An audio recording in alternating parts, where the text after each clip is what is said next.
Deep inside a forest that does not appear on any modern map, there is a place that locals refuse to describe in detail. Not because it is dangerous, not because people die there, but because anyone who enters it eventually stops explaining what happened in a way that makes sense. And in every account, one detail always repeats: a cabin and a clock, frozen at exactly 3:33 a.m. It begins like most disappearances begin, with a traveler who believes the forest is just another path. Someone who thinks silence is normal when you go deep enough into nature. Someone who doesn't notice that even the wind has stopped following him. At first, the forest feels ordinary. Trees, shadows, distant birds that slowly become fewer as he walks deeper. But then something changes in a way he cannot immediately name. The space between sounds begins to stretch. Footsteps feel delayed, like the ground is thinking before responding. And eventually, even his own breathing starts to feel slightly out of sync. That is when he sees it. A cabin, standing between the trees like it was never built, but always placed there. Not old in the normal sense, not ruined, just paused. Like time stopped caring about it, halfway through its existence. The traveler stops, because the air here is wrong.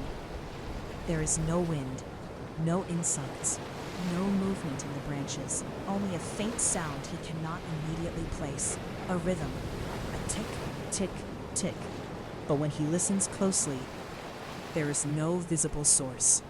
Still, the sound grows clearer the closer he gets to the cabin. And then he notices something worse. The door is already slightly open, not wide, just enough, like it was opened moments ago, or never closed at all. He steps inside, and the forest behind him does not react. It does not rustle. It does not close. It simply waits. Inside the cabin, the temperature changes instantly. Warm, comforting in a way that feels unnatural. A fireplace burns in the center of the room, but there is no wood, no fuel, no visible source. The flames exist as if they are remembering how fire is supposed to behave, not actually obeying physics. Dust floats in the air, except it does not fall. It hangs, frozen halfway between rising and settling, and above the fireplace is a clock. Broken still, locked forever at 3:33 a.m. The traveler stares at it longer than he should. Like something inside the structure is checking whether he is paying attention. He steps back. The knocking stops. He exhales. It starts again. He moves toward the door quickly, trying to leave. But when he opens it, he is still inside. Same room, same fire, same chairs, same clock. No transition, no outside, just repetition. As if the cabin refused to acknowledge that leaving is a valid action. He turns slowly. The window shows the forest, but the forest is wrong. The same tree appears again and again in identical positions. Like reality forgot to render variety. Like the outside is a loop pretending to be distance. He wakes up. He is sitting in the chair. He doesn't remember sitting. He doesn't remember falling asleep. He doesn't even remember closing his eyes. On the table, there is a cup of tea, warm, fresh, steaming. He did not make it. He did not hear anyone enter.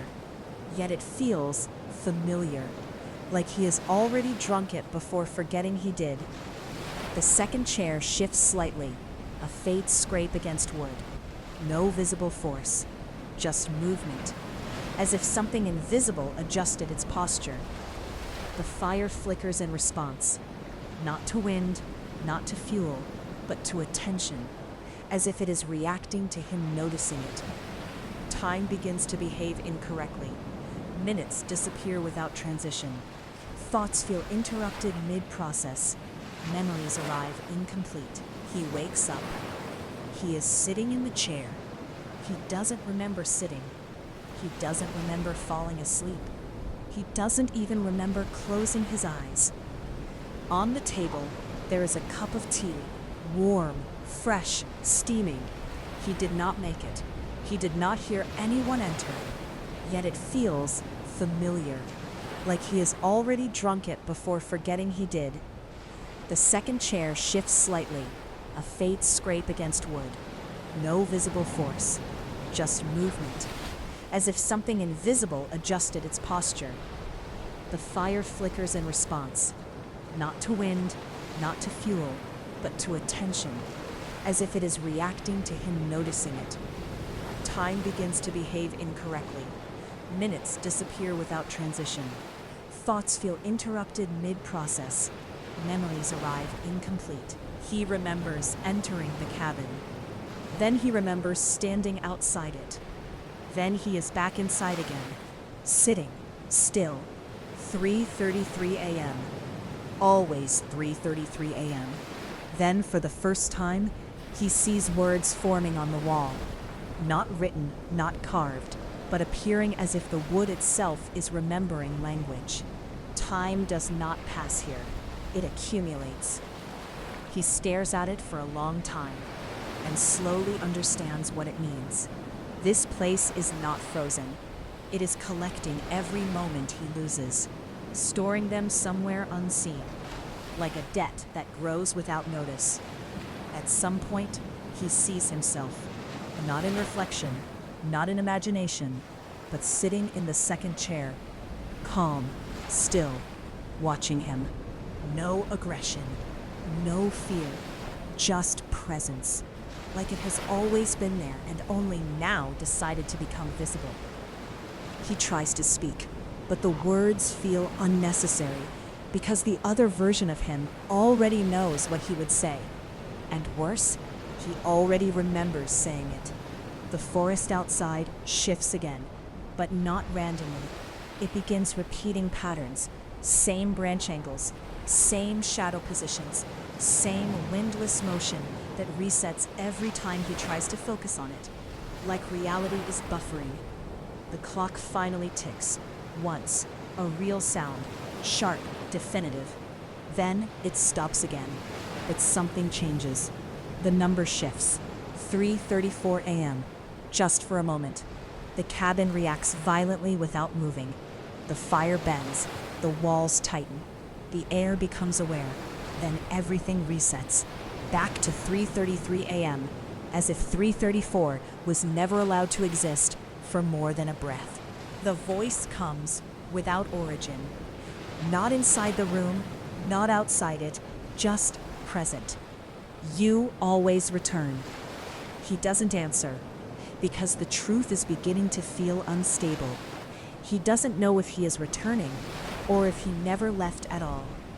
The second version of him looks at him gently now, not threatening, not separate, more like a completed version of something unfinished, as if the cabin has been slowly correcting him into this shape, into this stillness, into this loop.